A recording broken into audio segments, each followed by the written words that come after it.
ہم اس ملک میں نہیں بسنا چاہتے. وہ پاکستان سے بھاگ گیا, کا جنازہ بھی نہیں پڑھایا.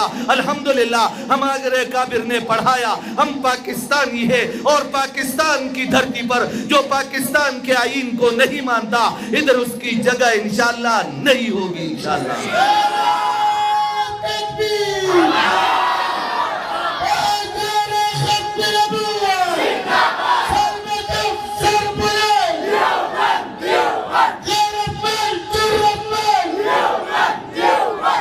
اور قادیانی سن لو, کبھی ہمیں دھمکیاں دیتے رہو, کبھی ہمارے خلاف پروپیگنڈے کرتے رہو, کبھی کسی عدالت میں درخواست دیتے رہو, کبھی کسی جگہ جا کے واویلا کرتے رہو, کبھی ڈونلڈ ٹرمپ خبیث کے بچے کے پاس جاؤ, کبھی کسی اور کے پاس جاؤ.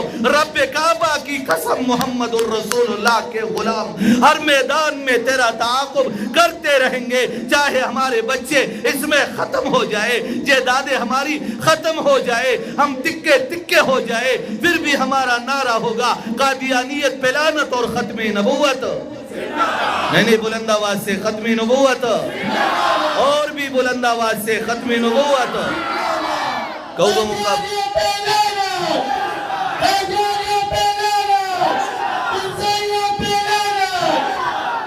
کوبہ مقابلہ انشاءاللہ پروابد چانساتو انشاءاللہ مقابلہ بے کوز من قائد محترم مفتی محمود رحمہ اللہ تعالی چکل ٹولی پاٹے دا پاکستان ورسر شریکی وے او پا آغا وقت کے دا پاکستان پا جنرل اسمبلی کے قادیانی اقلیت اگر زولو او بیا دا دا کفر او دا دا شر او دا دا غیظ و غضب او دا دا آغا شیطانت نے دا آغا دجل و فریب نے دا وطن خلاص کرو. منگ بے انشاءاللہ دا آغا آئین پا پاس دا رہے کے او دا آغا آئین لاندے انشاءاللہ دا قادیانیت مقابلہ دا خپل مشرانو دا سوری دا لاندے عالم مجلس لاندے کو انشاءاللہ تعالی نخب نروان دیوائی کو بے انشاءاللہ مقابلہ.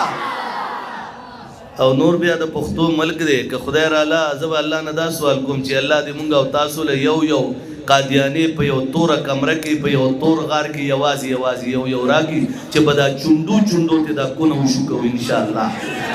ٹھیک دا کنا انشاءاللہ ارادہ دا چاچا اشتے ورد انشاءاللہ اشتے ورد ارادہ کنا زما خو که وس ورسېدو که نه صفا خبرې کو چې سم په زړه یا خبر وکول ویکم زه هم چې دا ښځې ترې راولم انشاءالله. بس په دې الفاظ واخر دعوانا ان الحمد لله رب العالمین.